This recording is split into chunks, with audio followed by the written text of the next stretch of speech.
Hello, John Talley here with Partzilla.com. Today we're going to be replacing the complete key set on our 2007 Suzuki GSX-R1000. We need to go ahead and replace the lock set all the way up at the triple tree.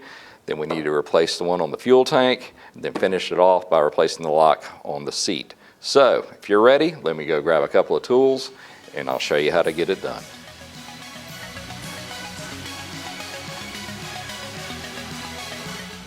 All right, this is going to be a skill level 2, but just barely, so don't be afraid of it. Now, as far as the tools that you're going to need a couple of different ratchets, 3/8 and 1/4 inch, several different extensions, and as far as your sockets for those, you're just going to need this huge 36 one and then a 10 millimeter. Other than that, on the Allen side, you're going to want a 4, 5, and 6 standard. Then you're also going to need a 6 90 degree. All right, the other special tool that you're going to need is a 40 millimeter Torx, but it needs to be a security type one. Just a set of side cutters, good pair of needle nose pliers, several screwdrivers. You also want to make sure you've got this extra long Phillips one, a magnet, and then a decent torque wrench. Beyond that, if you would, reference our exploded diagrams on Partzilla.com. That'll give you a real clear picture of where everything is, and that's also where you can get your parts ordered.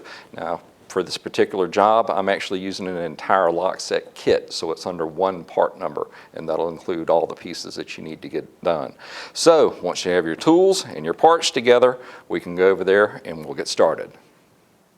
Let's start by removing the steering head stem nut. It's actually a 36 millimeter. Next, let's loosen up the clamps on the top of the fork tubes. And it's a 6 millimeter Allen. Now, Suzuki, of course, wants you to remove the front wheel and the forks and all that. So we're going to try to not do that. I'm going to go ahead and take these clamp Allen bolts all the way out. And what we're going to try to do is just put a couple of screwdrivers in here, just kind of pry it open and try to lift this whole section off. All right, before we release that, I'm going to go ahead and put a jack under the machine just to relieve any tension on the forks, because I have a feeling they're going to try to move in those lower clamps. And when you're lifting it from the bottom like this, you want to put a piece of wood so you're not lifting directly on the exhaust itself. Now, let's go ahead and get that top plate off. Somebody's been doing some, let's call it creative wiring, which we are definitely going to be removing. I don't even know where that goes or what it does, but it's not staying on this machine. So let me get that cut out of the way, and then we'll get the switch unplugged. Pull this front tank guard and see if we can trace out where that is plugged in. All right, to get where that's plugged in, we're going to go ahead and need to remove the fuel tank and the actual airbox, because that plug is just, I can see it, but I can't get my hands on it. So let's get this tank out of the way. But before I do that, let's go ahead and disconnect the battery, because I don't want anything electrical going on when I'm about to open up the fuel system. All right, so now we can push in those 2 plastic tabs on the fuel line, and it should pull towards you. There we go. Then I want to disconnect the electrical plug going up to it. Just push down on that plastic tab as it's going in. There. We've got a couple of vent lines that need to come off all the way at the back. Typically, to get those to break loose, I usually just squeeze them a little bit, twist, and that'll break them loose to where they can get pulled off. Now at the back of the tank, it's just a 5 millimeter Allen. It's going to run all the way through. Once we pull it, the tank's going to be free, so have your hand on it so it doesn't fall off the machine. Hopefully, yours isn't full of fuel, because a full tank adds probably 40 pounds to it. Let's go and set it down for a second and get that pin out. Now, we should be able to lift it off. Well, we should, but we've still got some more creative wiring we need to cut loose. One big fire hazard, that's what I'm looking at. Good grief. Just say no. All right, let's start to getting our airbox off.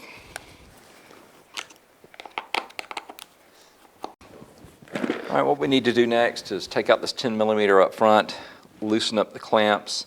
You don't have to take it all the way out, just loosen it up. And that should allow us to lift the box off far enough without having to disconnect all these hoses. With that out of the way, we can get to this plug and unplug our ignition switch. Now, just to be on the safe side with this pulled back, I want to go ahead and cover up the intakes on the throttle bodies, just because I don't want to drop anything down in there. Now comes our assembly. First thing I want to do is get off these offensive looking toggle switches. Yeah, I'm not opposed to putting lighting kits and little accessories on bikes, don't get me wrong.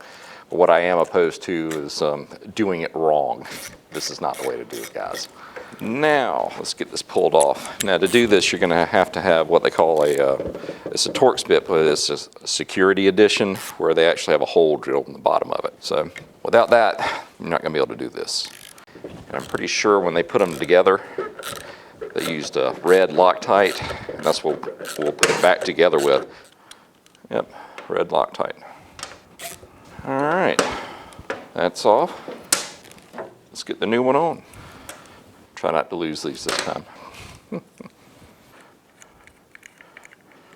All right, with that done, let's see if we can get that one swapped out on the fuel tank. All right, now comes the fun part. I'm going to start off by removing the fuel pump and go ahead and get all the fuel out of this, and then we'll go from there. Be very careful doing this. Make sure that nobody's smoking around or near you. Now what we're after are these two screws right here on either side. Now to get them as close as I can to the back, I'm going to rotate this 90 degrees. All right, so we've got it turned, and this is about the angle that you're going to be coming in at, right there. So that right there should be enough to grab that Phillips and then remove it. Once we've done one, we'll rotate it around and do the same thing for the other side, and that latch will drop off. All right, looks like it's grabbing it.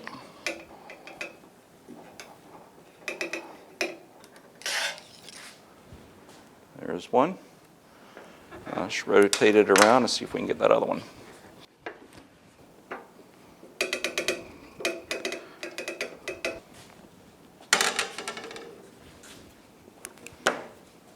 Ready for it? There she is.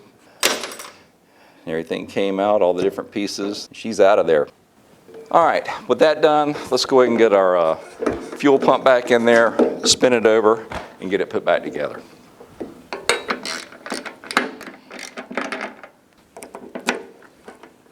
Now she's ready to go back together.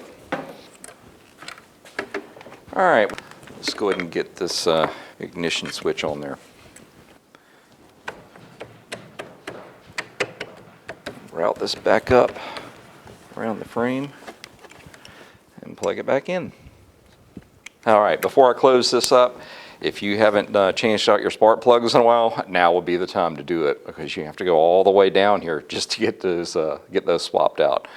So take advantage of having the machine open like this. Now we can go ahead and start putting the airbox back together.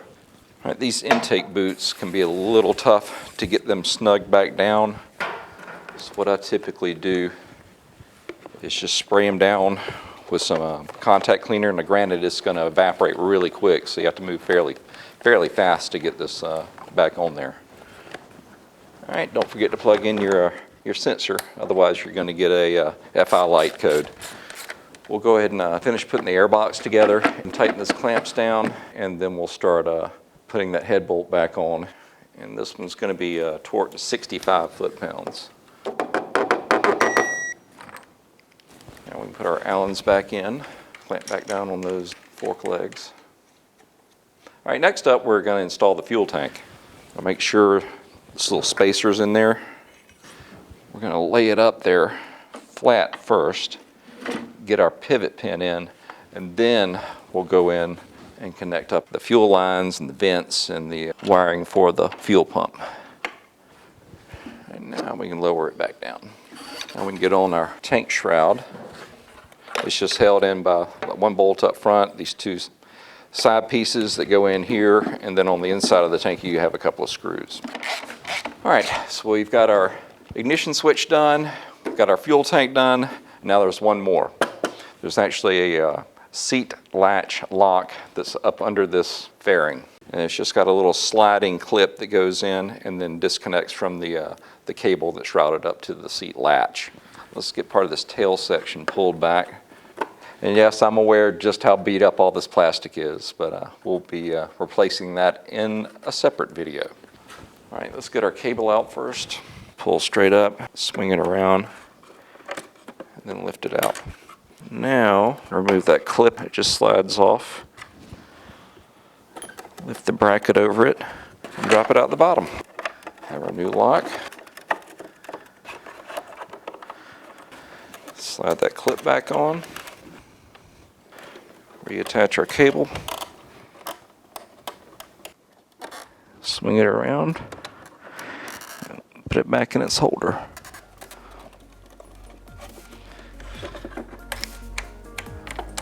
Well, all right, guys, that pretty much wraps this one up. All that's left now is just to reinstall the battery and pop the seat back in. Well, listen, if you need any of the parts that we used, why don't you come see us at Partzilla.com and we can get you taken care of. If you have any questions or comments, just leave them in the section below and I'll do my best to answer them. Until next time, we just want to say thanks for watching.